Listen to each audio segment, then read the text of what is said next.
Negro, una preguntita quería hacerte. Sí. Hay mucha gente, muchos amigos que conocemos este parque y otros parques en el mundo similares a este, pero sabemos que esta construcción fue hecha recientemente. Sí. ¿Podrías comentarnos un poco cómo fue como el origen y el desarrollo de todo esto? Esta construcción, que los pobladores del lugar llamaron la ermita, en realidad esta construcción es una réplica. Esa la hicieron nuestros amigos unos cuantos años después, porque la construcción original de la ermita estaba pasando esos dos ríos caudalosos en ese lugar donde hay una vertiente. Pero después de dar nuestra arenga, la arenga del sufrimiento y demás, en su momento, en 1969, la destruyeron totalmente. La dejaron en el suelo y ahí han quedado los escombros. Por supuesto se puede visitar, pero no, es bastante complicado para llegar al lugar. A partir de la construcción de la ermita,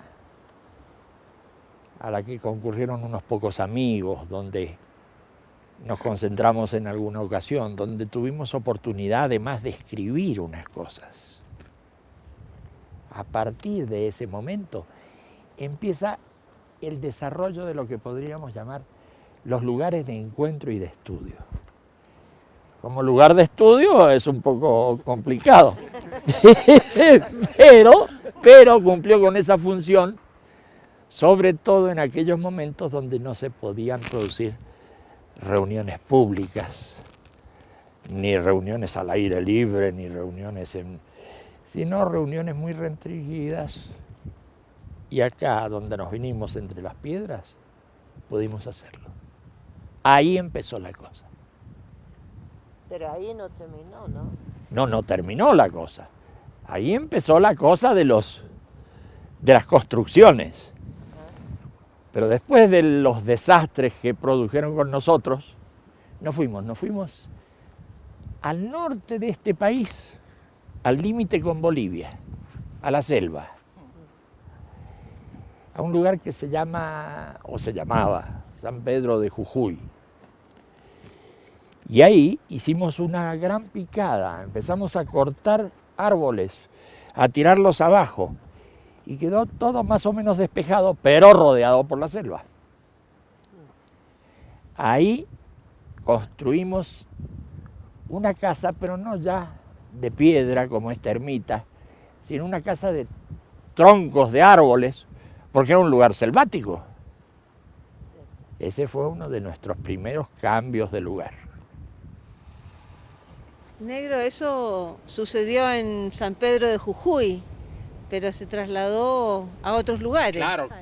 Si nos habían dejado en el suelo también la casa de troncos, ametrallado.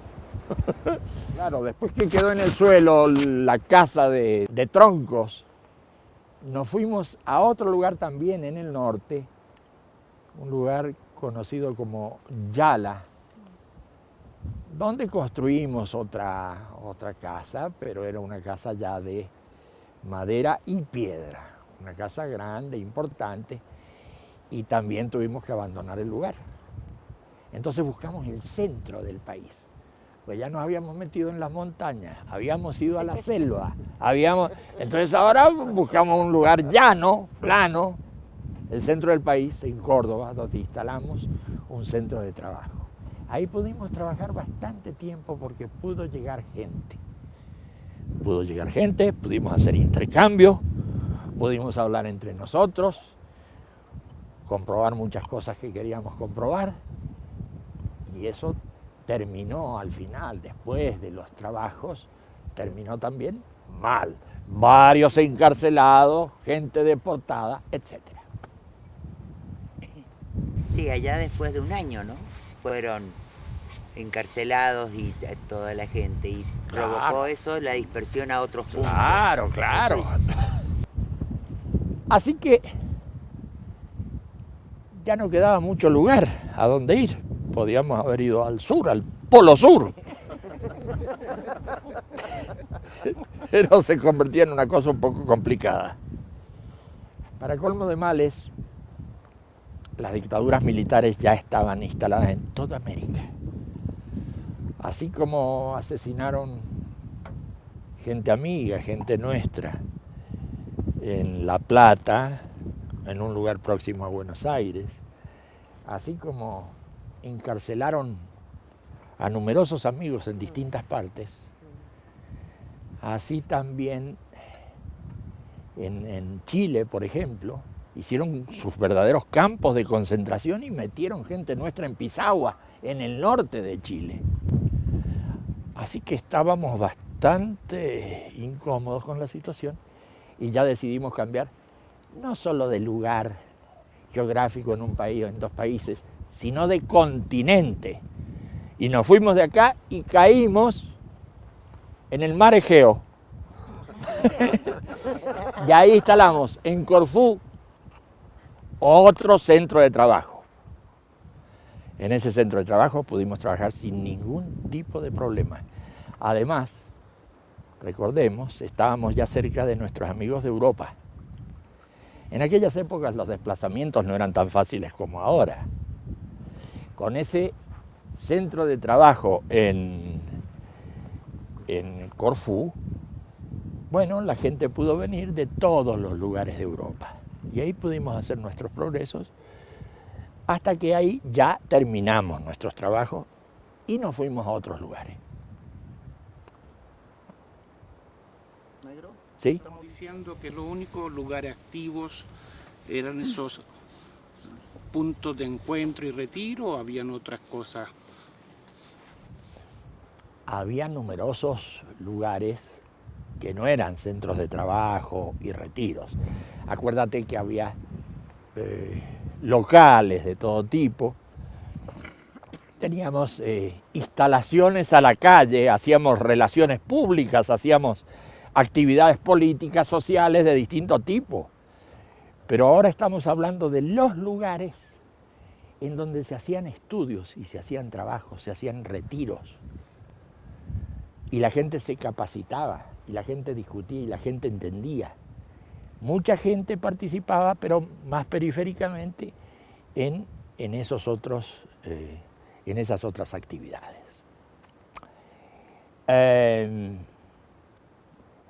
Pudimos hacer muchas cosas, pero necesitamos también darle coordinación a todas nuestras actividades. Y esa coordinación la logramos poniendo un centro de coordinación en otras islas, en las Islas Canarias. Y entonces coordinamos distintas actividades desde allá. Pero los centros de estudio, los centros de trabajo, estaban en una dirección distinta a las coordinaciones, a las actividades más superficiales, pero que por supuesto fueron importantes y fueron las que hicieron conocer a nuestros movimientos. Parece que ese desborde de actividades, de todas maneras, nos empezó a alarmar nuevamente, a esas fuerzas oscuras, no sé cómo llamarlas. Sí, las fuerzas oscuras. Las fuerzas oscuras, sí. Ya no agreden físicamente, pero tienen su gente. Y a su gente ellos le pagan y la instruyen. Y ahí tenemos los formadores de opinión, los falsificadores de internet. O sea, ellos no quieren que se sepa lo nuestro. Deforman nuestras actividades, nos impiden hacer circular información correcta, prohíben nuestros libros, no quieren que se lean nuestros libros. Y que no se sepa. Que no se sepa. Ese es el tema. Que no se sepa. Es una consigna, como si tuvieran una consigna. Que no se sepa. Y eso explica. Y si se sabe, que se sepa deformado. Que se sepa deformado, exactamente.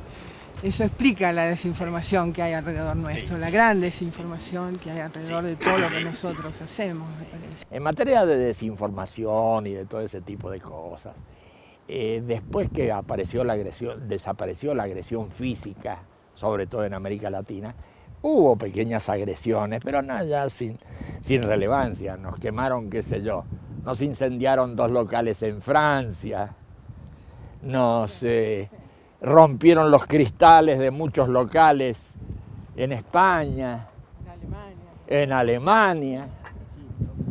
No, en Egipto fue ahora más recientemente ya una agresión a través de los medios de prensa y de todo aquello, pero como digo, no hubo, que yo sepa, agresiones físicas tan diversas como las de aquel momento.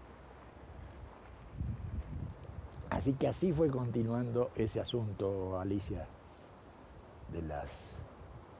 de las agresiones y de otra forma de moverse, que era el moverse con el que no se sepa, y con el ocultamiento y la liquidación de libros, en fin.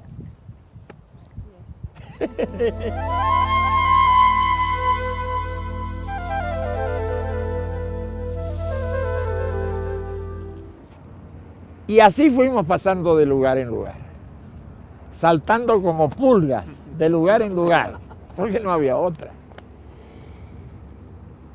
Y se empezaron con construcciones más estables en distintas partes del mundo.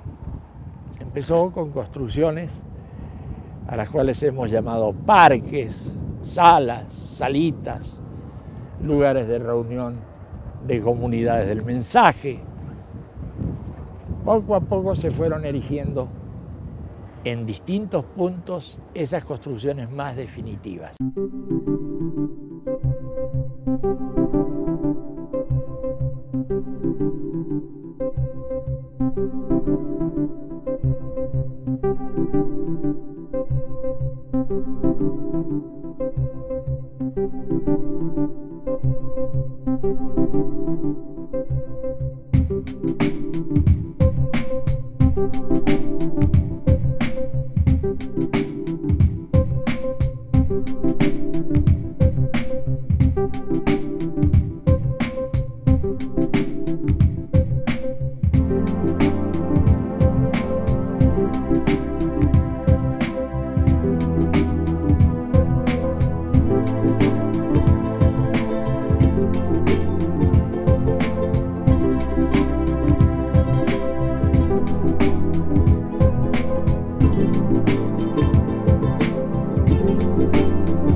Ahí también se empezaron a hacer o se continuaron haciendo estudios que habían quedado un poco interrumpidos en otros momentos. Ahí está el germen de lo que llamamos los trabajos de escuela, que son trabajos sumamente complicados, elaborados, muy elaborados, pero esos lugares que se han comenzado ya a habilitar desde hace unos 4 años, siguen adelante y ya no paran, porque esos están en toda América Latina, en Norteamérica, en Europa, en Asia, en África. Y no podemos decir que haya lugares todavía en Oceanía y esos puntos, pero la cosa va. Y así fue como llegamos al momento actual. No hemos llegado al momento futuro todavía, pero vamos a llegar.